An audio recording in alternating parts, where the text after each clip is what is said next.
The peak periods for fraud are the Christmas period. You will normally see a significant uptick in fraudulent activities during that period, which coincide with the increase in commerce. There's also an uptick during the back to school period in terms of fraudulent activities. I am responsible for developing and administering the fraud prevention program of NCB and its subsidiaries. Okay. This includes an appropriate framework and mechanism to prevent, identify, and mitigate fraud, and to evaluate and report on fraud-related security risks to ensure that the enterprise assets are adequately protected. Mm-hmm. I'm also responsible for leading the NCB Fraud Prevention Unit and for developing, implementing, and maintaining the necessary policies, procedures, controls, and for coordinating the training program as it relates to ensure that staff members are au fait with all the best practices that are associated with preventing fraud.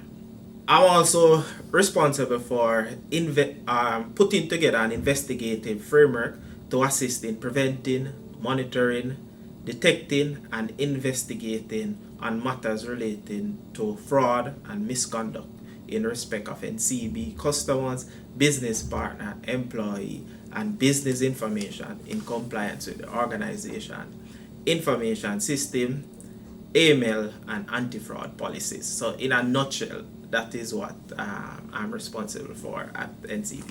I benefited from significant amount of mentoring. So I'm grateful to the individuals who have played a part in my upbringing. So for example, my mother and my grandmother played a significant part in my early years to ensure that the foundation was set. So for example, growing up, I remember my mother particularly struggling to make ends meet. I grew up in West Rural, St. Andrew, King Western, and Belmont district in Lawrence Tavern.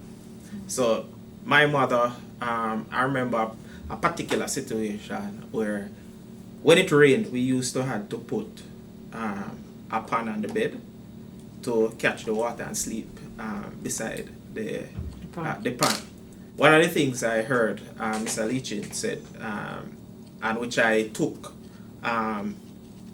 great aspiration from, he said the earlier you find a mentor and learn the recipe, the compounding interest in your latter years will be better. So I took that and I ensured that I got a solid footing in terms of mentoring. So for example, Richard Hines, Howard Gordon, same Mr. Leachin, Patrick Hilton, Septimus Bob Blake, those are individuals who I took great inspiration and admiration from, coupled with my own desire to do well, because I wanted to be in the early stage a police officer. Then in my college years I wanted to be a forensic accountant, but you see I ended up being a fraud prevention practitioner.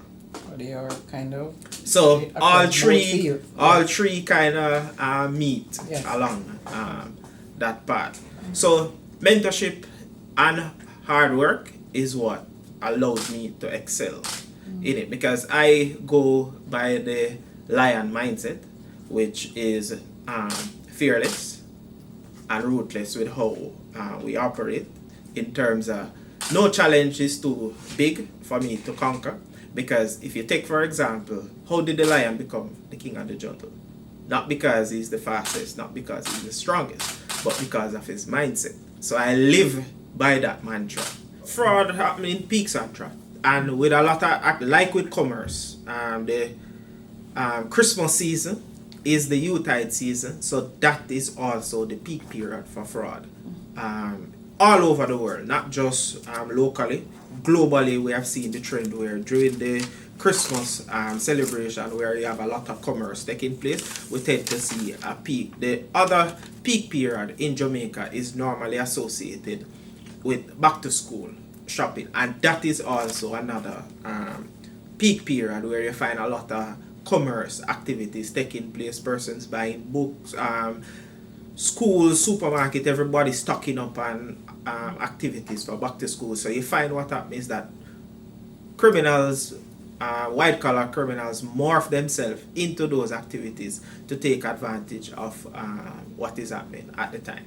Why is it so easy for persons to be defrauded with using credit or debit card? So I wouldn't say it's easy for persons to be defrauded, because we would have made significant stride in terms of protecting or increasing the technology around debit and credit cards. So you'd have seen the migration from mag stripes to EMV chip cards, and then you would have also seen tap and go cards. Can you just break down the EMV? Yes. So the EMV Euro MasterCard, that is what the EMV stand for. It's just the chip card.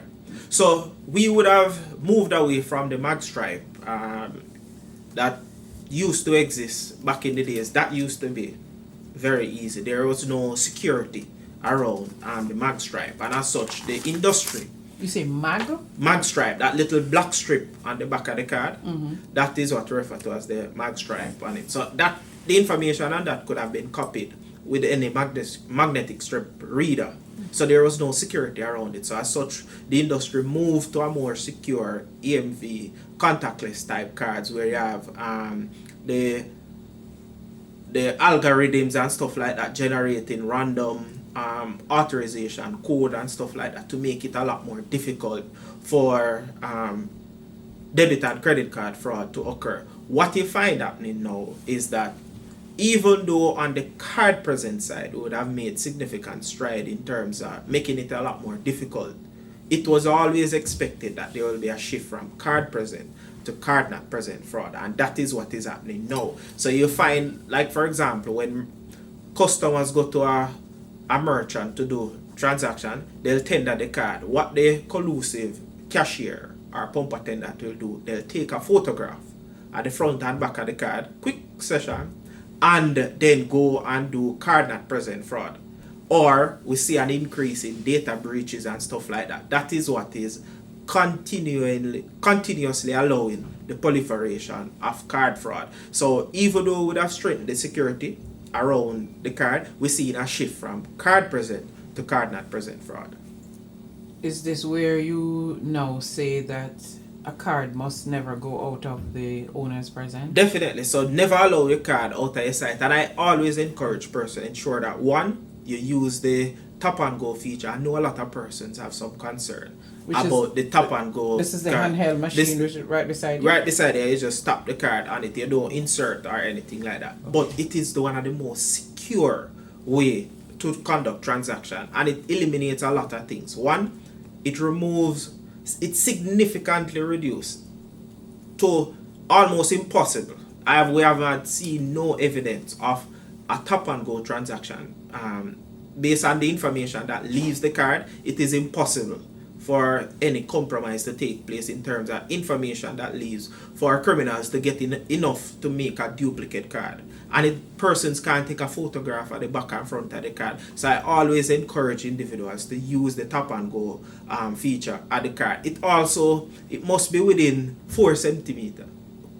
It's uncomfortably close to ensure that it is done. Okay. So you have to technically sit on it. So even if somebody there was some years ago where persons walking around and said that they put a machine or a device close to your pocket, and we haven't been able to validate those information. Based on the information so first, the full 16 digit don't leave the card when the tap and go transaction. The expiry date, the CVV, does not reside on the chip of the card, so which is the antenna to do the tap and go transaction. So even if they were able to get some amount of information through the tap, they would not get enough to go and make a duplicate card to conduct any transaction. So I encourage persons to use the tap and go or the insert card, the chip feature, and when you're doing the insert, you insert the card yourself. Don't hand it to the cashier or the pump attendants for them to do it. Unless you can see. Even when you can see, yes, you do it yourself.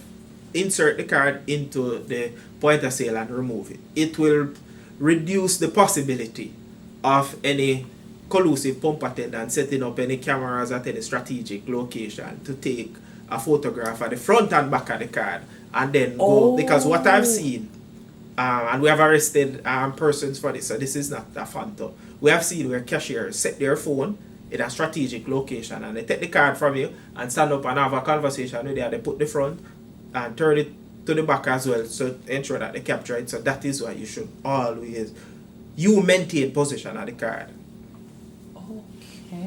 Okay. And then with the data breaches now that we'd have seen a significant uptick in as well. Those are with PCI payment card industry data standard will take care of some of those things. So it ensure that when you do your transaction on e-commerce sites that they can't store the full 16 digit, the information have to be encrypted and stuff like that. And then us as financial institution, we are implementing tokenization.